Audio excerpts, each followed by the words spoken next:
Hi, I'm Tom Rue of the Kauffman Foundation, and welcome to Top of Mind, a series of discussions and topics that hopefully impact the world of entrepreneurship. Today I'm going to talk about a couple of topics. Immigration, that's kind of a hot button in this election season, and what it means to the world of entrepreneurship. Manufacturing. Did you know that we have a serious problem with unfilled jobs in this country? From there, we're going to slip on into the field of healthcare, see what's happening around the horn there, and then we're going to wrap it up with what's happening on college campuses to help entrepreneurs, or at least students that want to find their way into entrepreneurship.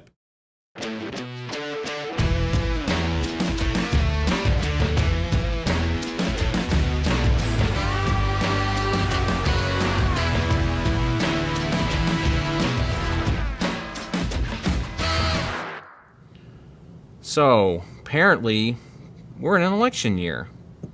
You might have guessed by the things you're seeing on TV and the commercials that are out there. And, a tried and true campaign topic is one that really gets a lot of people hot and bothered is immigration. And, this notion that immigrants may be coming into this country, to take our jobs. This is an area that's well documented by the foundation. We've done a lot of research in this field and in fact what immigrants do for the economy here. But for the people that want to be paranoid about it, I came across something that was really fascinating to me. It was a blog post here on Science Blog, and I think it's the good people over at Johns Hopkins behind this. But they found here, incredibly, that children born in foreign countries are the best students, and later in life, the more successful adults. So, one has to wonder, especially in the context of the types of things that we fund and the research we have found, is there a correlation to that? Well, if you want to consider following an entrepreneurial path or an arc to the life of a child into adulthood, there's a lot of corollary data that would bear that out. We have found through our own index of entrepreneurial activity, specifically from 1996 to 2011, the most successful young adults are those of immigrant-born families. They have a much higher rate of starting and launching new companies.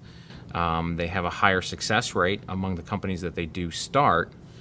And, why is this important to have a discussion around this? It's simply a matter of dealing with facts over emotion. Immigration, especially in our economy, is one of those topics that are so emotionally charged. The rhetoric sometimes drowns out the reality. And that is that the American dream is very much alive in this country, but it's being seen and felt more through the lens of the immigrants that come to this country. They have the connection with the entrepreneurial spirit upon which we were born. And they embrace that spirit, they work towards that spirit, and they are, in fact, on a net basis, actually quite a catalyst for job growth in this country. Now think about what I just said. They're generating jobs in this country. Now correlate that to the last stump speech that you heard where this came up, where this kind of xenophobic notion of some sort of negative impact to the country is happening through immigration. When in fact, if we had our druthers here at the Kauffman Foundation, we would take every, bright foreign exchange student that's graduating from one of our world-class universities with an advanced degree, and some high percentage of them are actually with an idea worthy of starting a company. We would take every one of those and staple a green card to their diploma. If you want to affect top-line revenue, in this country, if you want to affect top-line job growth in this country, we should be embracing the types of things and activities and groups of people that go ahead and create those jobs. So think about that the next time you're seeing a political ad about that.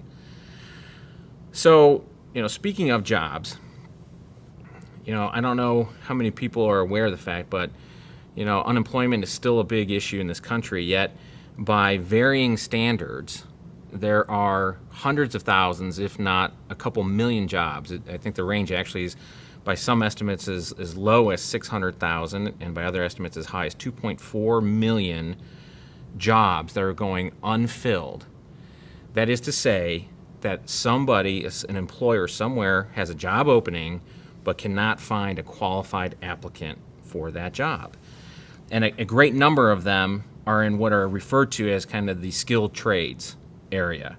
And by skilled trades, we're talking about, welding, HVAC, mold, tool and die makers, folks that obviously make a living with their hands, but in a way that adds value. In other words, beyond just working on an assembly line where you need some sort of skill on top of that. And there's a tremendous opportunity here for that. And I remember once reading a really good book on this subject. From Shop Class to Soul Craft. The author eludes me at the moment, but he did a really good job in making the case of why we're at that situation in the country. And at the risk of a spoiler alert, the arc of the story kind of goes that starting back in the late 70s and early 80s, already through high school, public education went down two tracks.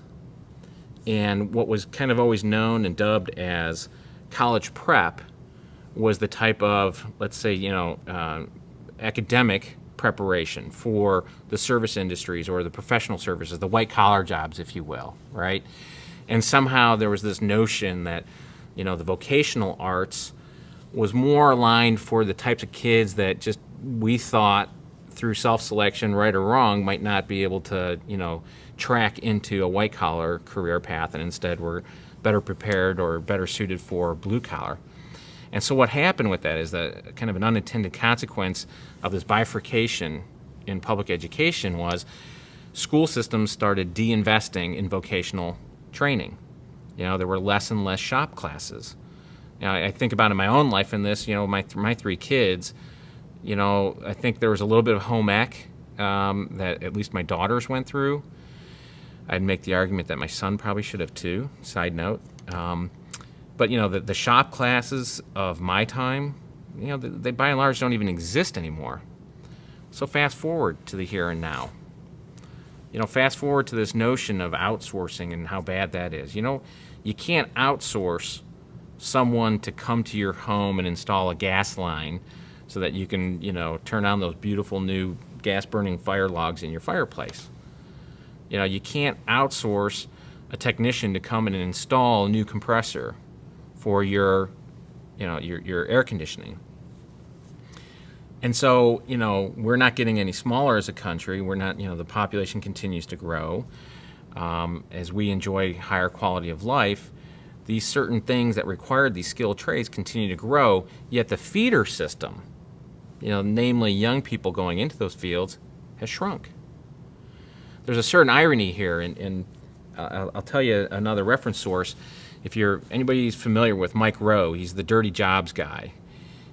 He's done a great job to elevate the visibility around this subject. And if you Google Mike Rowe's Senate testimony, he actually went to the Senate and they had a hearing where he testified on this. And he points out in a very elegant way that this is going to continue to be a problem for society. And, I think I struggle, as a parent, as a member of my community anymore, not to say to the young people coming up, consider going forth into one of these areas.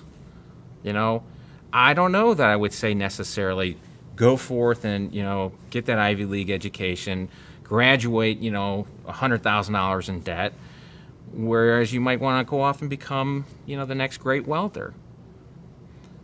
And that too has me thinking, because, the one side of this, it's great to understand that there's a need there, and it's going to be there for the foreseeable future. And it's great to be in demand. But what's better than being in demand? Being in control. And so, from the Kauffman Foundation's perspective, the nuance to this conversation that I would add to it is, for everybody that's considering a career in those skilled trade, the vocational arts, for those of you who might think of that as a viable career option, the good news is you can find jobs there. And again, as I said, by varying estimates, upwards of a couple million vacancies in those fields.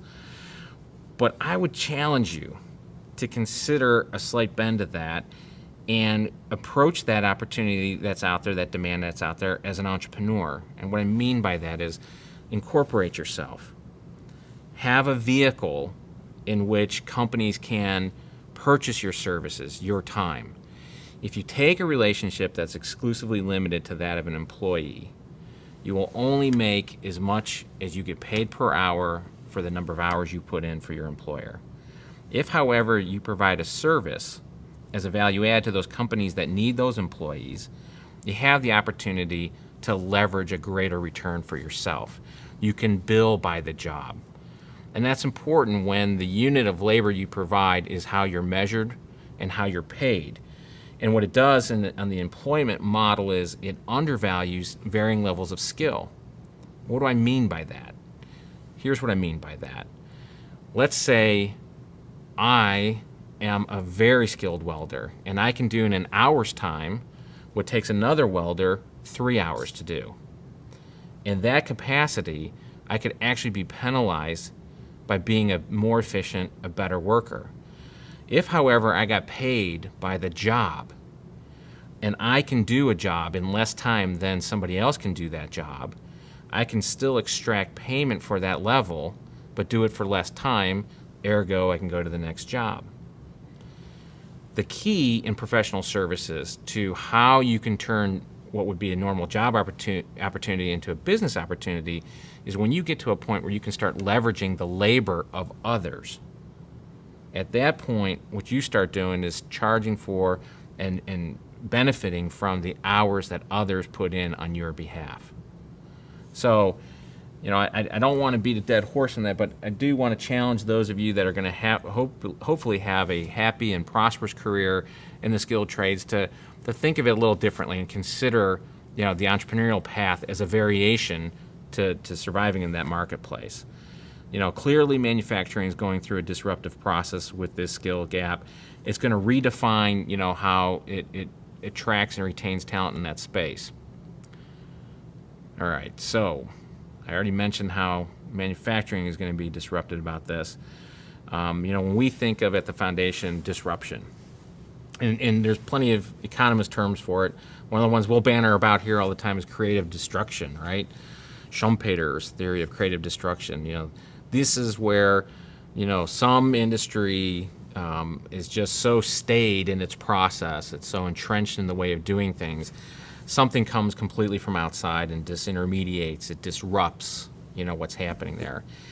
And, when I think about the internet and how it's disrupted, so many technologies, right top of mind, you've got music, newspapers, books.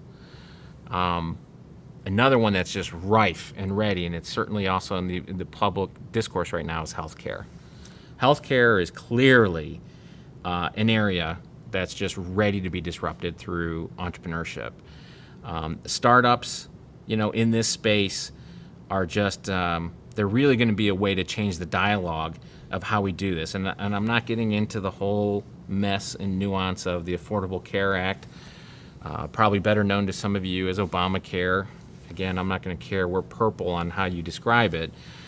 But clearly, when we're spending, it says here, $7,600 a year on health care, and 1 in 2 Americans has a chronic disease and waits to see a doctor in a metropolitan city is, growing, something has to change here. We spend order of magnitude higher on a per capita basis in healthcare than any other nation in the world. Yet we're nowhere near the top in patient outcomes. That is like the perfect storm for entrepreneurs to come in. That is the perfect setting for problem, seeking solution with a commercial interest in between. So for those of you who are inclined to go find areas that you can, make a difference, the healthcare space is just ripe for the picking. And I really would encourage you to go fishing there sooner rather than later, because clearly we're not getting any healthier waiting for solutions. So, as is the case with so many other industries, necessity is the mother of invention, and the healthcare space is definitely no different. The advances in technology and the incentives to improve, patient outcomes are very significantly there to drive this type of innovation. Examples are everywhere. Here's, a company, Airstrip Technologies, based out of San Antonio, Texas. They've got a very creative application that takes any kind of bedside piece of equipment in a hospital setting. Think of it as a EKG machine, a ventilator, fetal heart monitor, for example, and it tethers it to a smartphone application.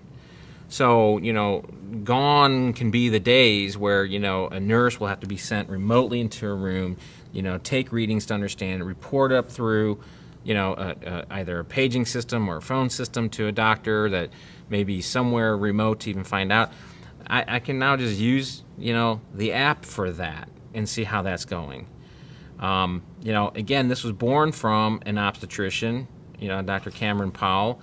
And, he understood that this was a kind of even a lifestyle improvement for doctors. Another one would be, ClickCare out of New York that really speeds up the collaboration between physicians when it comes to diagnosing, a patient. Diagnostics and preventative care, I should say, as an aside here, that's going to be a big area for this type of improvement. As bandwidth becomes more pervasive, and I mean, higher bandwidth. I alluded to that in a previous session where we talked about things like Google Fiber impacting, communities. The ability to transmit larger blocks of data for the purposes of diagnostics and treatment will have significant improvement in patient outcomes in this space. There's certainly regulatory hurdles that have to come along and be, knocked down. And we definitely need, the government to become a partner to understand that, things that are put in place for good reasons, for reasons that, protect patient confidentiality and other very worthy reasons need to be looked at for also how they might, however, impede progress in these areas. So I have no doubt in the entrepreneurial spirit that we'll overcome those. I'm very hopeful, that the overall outcome for society is improving patient care, and it's going to be done in an entrepreneurial way. So let's hope as we improve, patient outcomes and healthcare results in the country that we continue to have a healthy and growing population. So that takes me to that growing population. That means the young folks, the greatest natural resource we have in the country. And, I'm talking to you, the college students out there. One of the things we are really always trying to come up with are reasons to put people into an opportunity or situation that allows them to kind of try out their entrepreneurial chops. Gives them the ability to consider and dabble in entrepreneurship. And, I think if there were a time in your life where you really are open and able to take risk, your college years kind of feel like that. I mean, it certainly was for me for at least the years that I can remember. And so with that in mind, I wanted to bring attention to a top 10 list, and the top 10 reasons every college student should intern, or at least try to intern, at a startup. So I'm not going to be a David Letterman. I don't have his skill or money, but I'm going to do my best here, and we're going to start with number one reason. They're close to your age. Obviously, if you're jumping into a startup on your campus, you're not dealing with a lot of old fogies like me, but you're going to be in a good peer group there. There's great networking and travel opportunities. You get to stay in hostels. You can flop on a lot of couches because, money is so lean, but you get to meet a lot of people doing that, and you get to see some really cool places. There's constant inspiration. For too many, for too long, I think the aspiration was a big paying job over, on Wall Street, and I think we kind of saw where that could lead, the country. And I think there's been a positive thing that's happened since like the 2008 crash is this notion of finding something that really inspires me and kind of gives back. And, I got to tell you, I've been in startups, serial entrepreneur in that capacity. to me, there's nothing more inspirational than being in a startup. Boy, those coffee-fueled days and nights of just, riffing on ideas and throwing things up against the wall to see what sticks. It just, it's chicken soup for your soul. It really is something that I think will pay a good dividend that, you'll be thinking back years from now on and saying, those were some really good days in my life. Anyhow, I don't want to wax nostalgic for too long. The next reason, hands-on experience, right? How many times you try to go get a job and you're in that catch-22 loop, right? You don't have experience, so we can't hire you. Well, if you hired me, I'd get some experience. Go make your experience. Make it in a startup. Even if it's not something you pursue for the rest of your life, at least you go to your next employer or your first employer, and, they don't need to know whether or not the company you worked at was a startup or if they even recognize the name. The fact is you have something that distinguishes yourself from others. So, the hands-on experience and the responsibility you get with that. Another little known thing about startups are you probably get a lot more responsibility that you would do in any other established company that early in your experience or tenure there. It's informal and flexible atmosphere. I mean, this is true for 99% of them out there. I'm sure there are some startups in, securities or, other fields that are highly regulated that are probably a little more buttoned down. But for the most part, I think it's a pretty informal and flexible environment. The sixth item here on the list, they actually listen to you. What a novel idea. We all like to be heard. And I think in the notion and environment of a startup is there isn't a whole lot of people. So the ones that are there, their opinion matters. And you really can have an impact by speaking up and finding your confidence, finding your voice. And it's just, again, one of those things that will serve you well in your life, whether whatever path you choose to take. Well, they also want to grow with you. Small size mean they know the importance of every employee. It's tangential to what I just said about listening to you, but there is a esprit de corps, a camaraderie that's built. I had in my own experience a company that we started very humbly, and certainly not by design, but the day was forced upon us. But it was actually born on 9/11. And like I said, that was not a day we picked. September 10th, the day before, was like any other day. And the day that was going to follow should have been like any other day. But it wasn't. The world changed forever. And the six of us that went off and started a company on that day, I'm happy to say we survived it. A lot of other companies didn't. Startups, that was a tough time to be in a startup. But those of us, who made it through, and as we grew that company, and years later, that core group of us, that was a special moment in time that none of us will ever forget. It shaped us as who we were, and it meant something to us as a team. And I was thrilled that every one of those six made the ride for those years with us. They say that the hotter the fire, the stronger the steel. It definitely implies. And startup environment will test your steel. But if you make it through the test, the ride will be worth it. So, what else? Bureaucracy. No bureaucracy. Everyone is equal. You don't stand for staff meeting on top of staff meeting if there's only 4 of you to staff. And that's just an operational efficiency of startups. There's a couple other fun ones in there. A lot of places have free food, or, you have, you can bring your pet into work. Pants optional Fridays. I'm not sure about that one. We tried that once upon a time. That didn't work so well. But my point to say, in kind of wrapping up that list, is, startups will give you the opportunity to have more personality and cater more to the personality of the team members. And that's important because you'll invest a lot of time, treasure and talent into a startup. And you want to know that you're doing it with people that share your values. And that's reflected in the way you treat each other, the culture you'll build there. And that could be, as I said earlier, very rewarding. At some point when you're successful and you can stand back and look at that, you can realize that you had something there to do. And I would just wrap up by saying, again, from my own experience, one of the things that I had this quirky little habit of doing in that company that we started on 9/11, I'd invariably have to go out and make a sales call, and when I'd come back to the parking lot, I would just sit in the parking lot for a moment, and I'd look around, and I'd count the cars that I saw in the parking lot. And I always marveled at the growing number of cars in the parking lot, because those were our employees. And behind every one of those cars was a family. It was somebody making a house payment. It was somebody paying a mortgage. In short, every one of those jobs helped grow the economy. And why is that important? That's why we have that right over there. E equals R.